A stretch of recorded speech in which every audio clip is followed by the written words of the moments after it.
مساء الخير عليكم، ازيكم عاملين ايه؟ انا طالعه النهارده حزينه على موقف او حادثه حصلت في مصر لواحده اسمها منال نجيب. تعرضت لعنف زوجي او عنف اسري.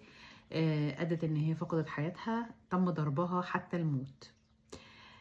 انا ليه بطرح القضيه دي؟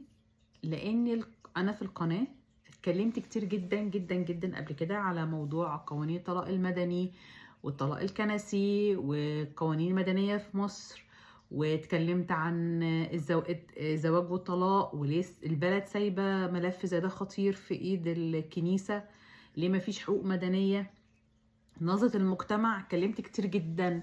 يعني انا القناه الفيديوهات اللي كنت بعملها على الفيس وريسنتلي بقيت بحملها على اليوتيوب عشان خاطر كنت عايزه اناقش القضيه دي بالذات. ده هدفي وده هدف القناه، ان انا اناقش القضيه دي بالذات. نبذه بسرعه عني. انا لما جيت كندا، طبعا زي اي ست مصريه حبيت اتطلق.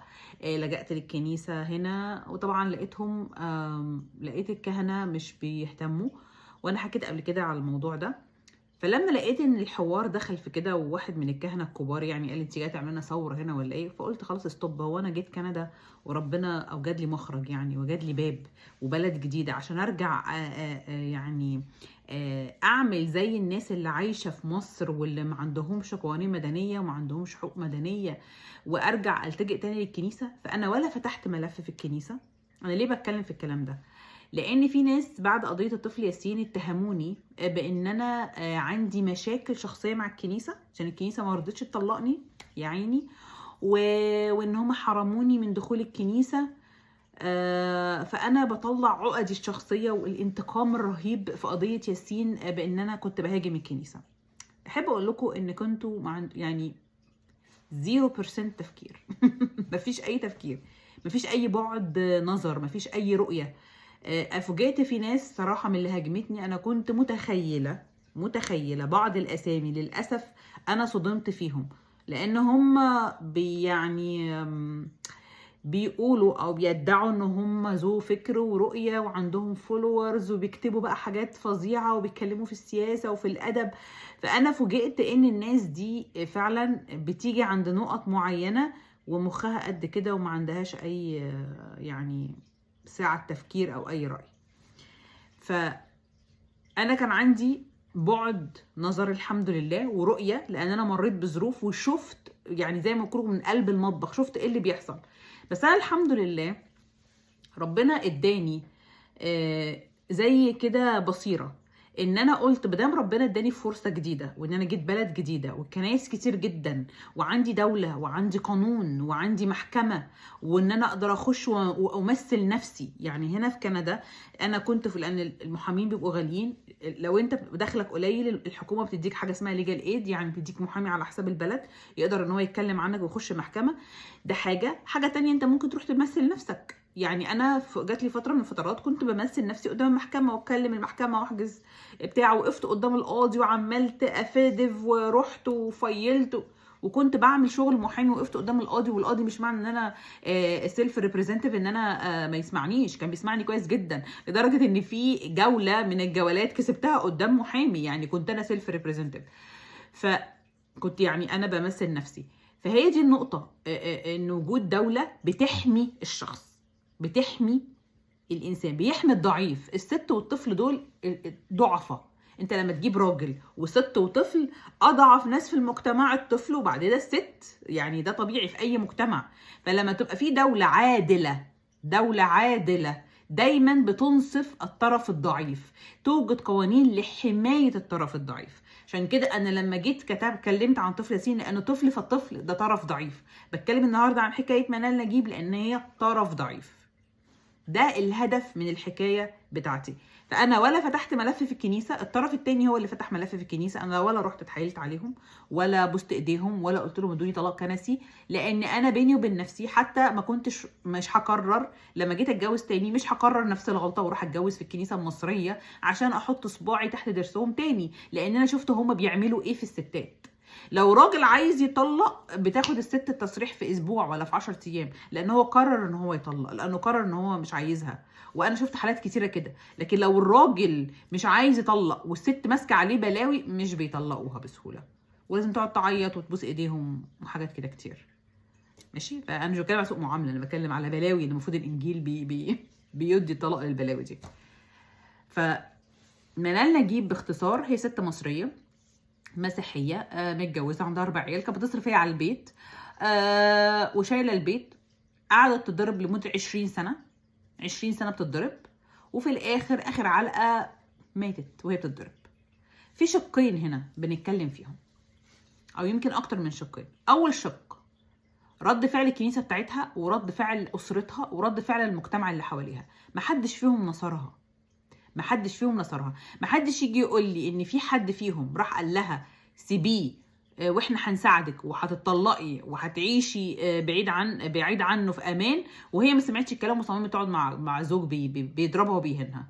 فمفيش، ما لقيتش حد من الدايره اللي حواليها، سواء كانت كنيسه او اسره او مجتمع او اي حد. طب ليه بجيب سيره الكنيسه؟ لان ده الحقيقه بيحصل في مصر، ان الناس، لان مفيش قوانين مدنيه، وانت حتى لو رحت ترفع قضيه طلاق بيجي يقول لك بس احنا ما عندناش طلاق، لازم تجيب شهاده تغيير مله. وشهاده تغيير المله من قبل ما اسافر واجي كندا في 2016 كانت ب $5000 امريكي.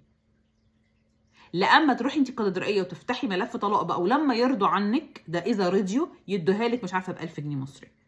فطبعا الناس معهاش فلوس، فاللي معاه فلوس هو اللي بيعرف يتطلق في مصر برضو. يعني في ناس كتير بتطلق، مش كتير بس ناس معاهم فلوس بيعرفوا يجيبوا الشهاده بتاع تغيير المله دي ب $5000 امريكي.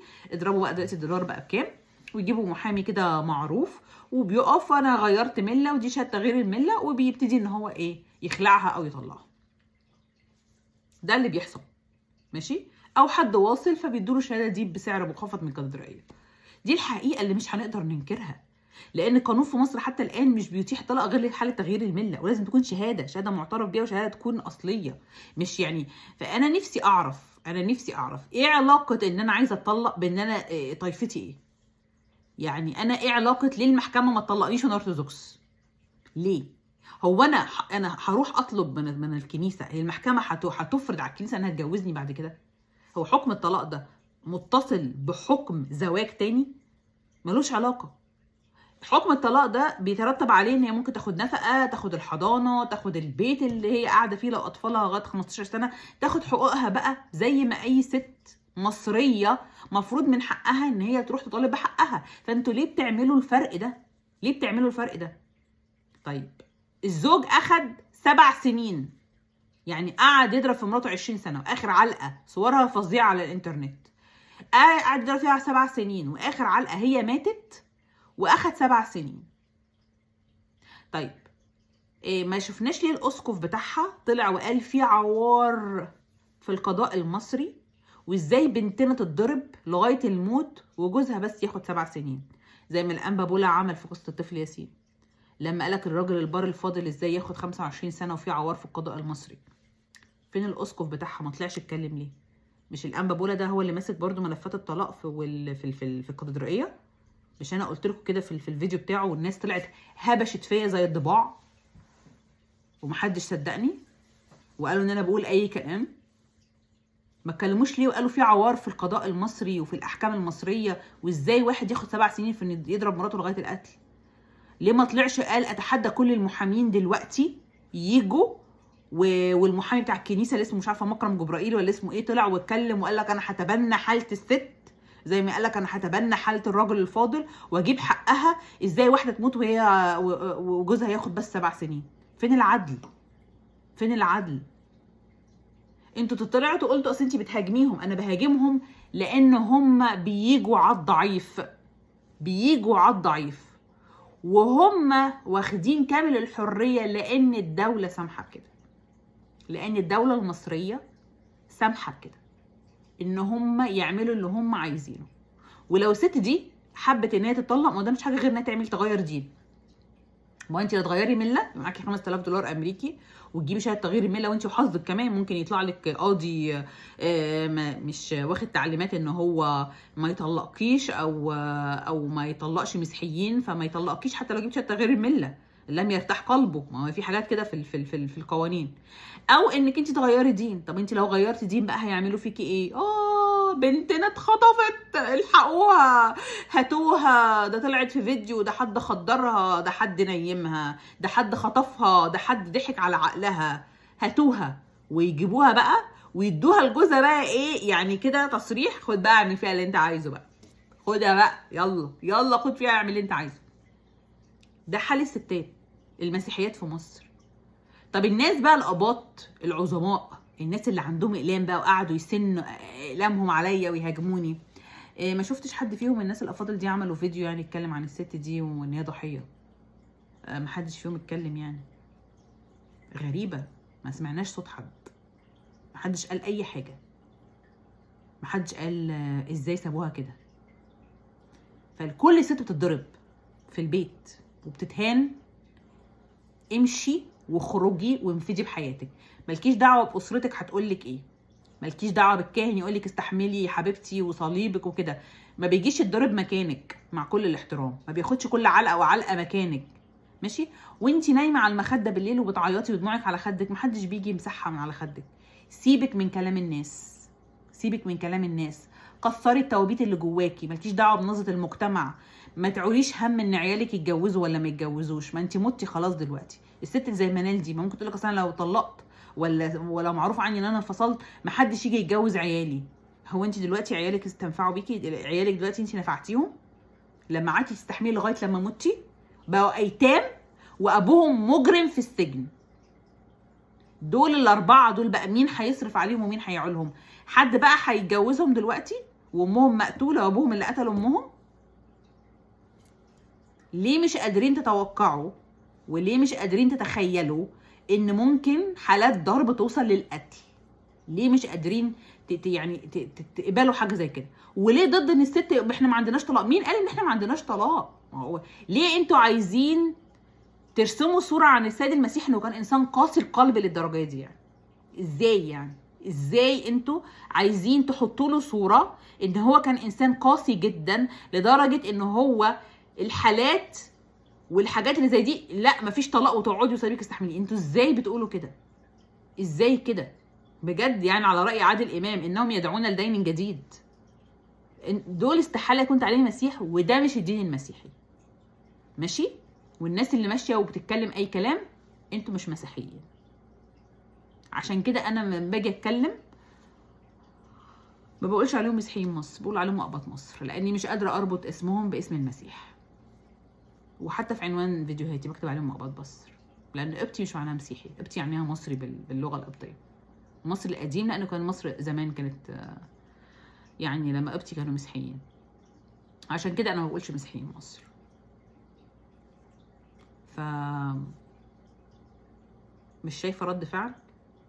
اتمنى ان الانبا بولا يطلع يقول احنا ضد الحكم على راجل قاتل زي ده ب7 سنين، ويطلع يعمل فيديو حوالين ولاده، ويطلع يقول ان انا بطلب المحاميين ان هم يتضامنوا معانا ونجيب حق الست دي. بطلب منه ان هم كفايه يفتحوا الدرج اللي حاطين فيه القوانين بتاع طلاق المسيحيين، ويطلعوا الملفات اللي المفروض انها تتناقش والقوانين الجديده. الدوله انا طبعا عارفه ان الدوله المصريه عندها مشاكل كثيره جدا جدا جدا، وهي مش فارق معاها للاسف يعني الستات المسيحيين والحاجات دي، لان هي بتراضي الكنيسه عشان الكنيسه بتراضيها في حاجات تانية، وانا اتكلمت قبل كده على الموضوع ده 100 مره. بس مش قادره افهم ايه سر تمسك الكنيسه ان تفضل متحكمه في ملف الحياه الاجتماعيه بالنسبه للاقباط بتوعها. ما انت تتجوز ما تتجوزش، تطلق ما تطلقش، لما تروح تجبر الكنيسه انها تجوزك تاني يبقى ساعتها افتح بقك واتكلم. لكن انت من منتهى البساطه ممكن تقول خلاص اللي عايز يطلق مدني يتجوز تاني مدني، او يتجوز في كنيسه تانيه. على فكره في كنايس تانية بتجوز الناس عادي، يعني مش الكنيسه بس الارثوذكسيه المصريه هي الوحيده اللي ليها قوانين. بس انت ممكن تروح كنيسه كاثوليك وتتجوز برضو بعد ما تاخد طلاق مدني. ممكن تروح حتى كنيسه مش يعني ارثوذكس بس مثلا اللي هم اليونان، يعني في حاجات. ممكن تروح بروتستانت، كنايس كتيره جدا وطوائف كتيره جدا في المسيحيين، وفي الطوائف دي اوريدي موجوده في مصر. فانت دلوقتي خلاص قول يا جماعه انا طائفه متشدده وعايزه امشي بطريقه معينه، بس انا مش هقف في وش الناس. لان في حوادث بتحصل وفي جرائم بتحصل بسبب الموضوع ده. فانا هقول اللي هخلي الدوله كأي واحدة، أنا كست رايحة برفع قضية، أنا برفعها مش لأني مسيحية أرثوذكسية، أنا برفعها لأني مواطنة مصرية. فهرفع القضية دي كمواطنة مصرية زي أي حد، أرفع خلع، أرفع طلاق، أخد حقوقي وأتطلق. لما أحب أتجوز تاني مش هروح لكم يا جماعة وأقول لكم جوزوني، خلاص الموضوع خلص. فأنتوا ليه بقى رابطين الاتنين ببعض؟ اللي عايز يستنى أو اللي عايزة تستنى حكم الكنيسة المصرية في ان هي تديها حكم طلاق وتجوزها تاني، خلاص هي اختارت بقى الطريق ده.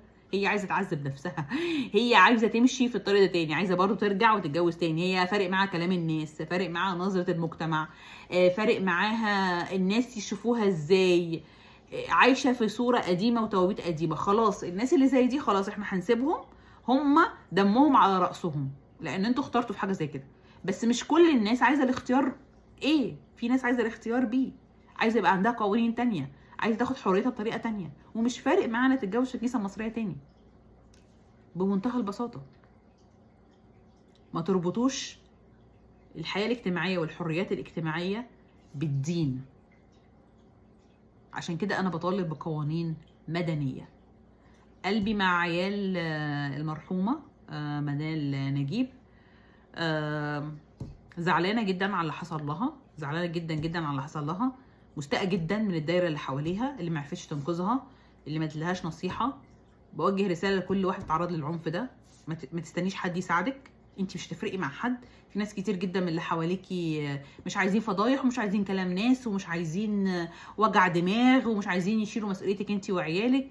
فانت شوفي مصلحتك فين وامشي وراها واعمليها. والكيسه مصريه كفايه بقى، كفايه، عشان يعني موضوع كبر ووسع ويعني حاولوا يعني الناس تتخلي بالها شويه من الكلام اللي بتطلع تقوله. دلوقتي احنا في عصر السوشيال ميديا، كل الناس ماسكه موبايلات، كل الناس بتسجل، اي كلمه بتتقال بتتحسب عليكم وللاسف علينا وبتتحط على الانترنت. فاحنا في الاخر المصريين، انا ساعات كنت بفكر، اخر حاجه هقولها، في المجتمع اللي عايش حواليا، وكنت بقعد اقول هو انا ليه مريت بالظروف اللي انا مريت بيها، هو انا ليه مريت بالتجربه الاولانيه دي، هو انا ليه اشمعنى انا كنت اقعد اسال نفسي السؤال ده لغايه لما، عشان كده عملت القناه وكنت بطلع اتكلم، لان ربنا اراد ان انا امر بحاجه زي كده. انا مؤمنه ان كل حاجه بتتم باراده ربنا، ان انا امر بتجربه زي دي عشان يبقى عندي القدره ان انا اطلع اتكلم بالنيابه عن ستات كتيره جدا مش قادرين يتكلموا، وبيخافوا من الهجوم اللي عليهم، وبيخافوا من الكلام، وبيخافوا من نظره المجتمع، وعاملين حسابات لحاجات كتيره، فهم مش قادرين يتكلموا. فربنا اراد ان يديني مخرج، ان انا اروح بلد تانية واخد باسبور تاني، وان انا امر بتجارب كتيره جدا، ويبقى عندي حاجات في حياتي تجارب جديده، وان انا اقدر اطلع اتكلم، يمكن كلامي يفرق. ف اتمنى اشوفكم الفيديو الجاي. سلام.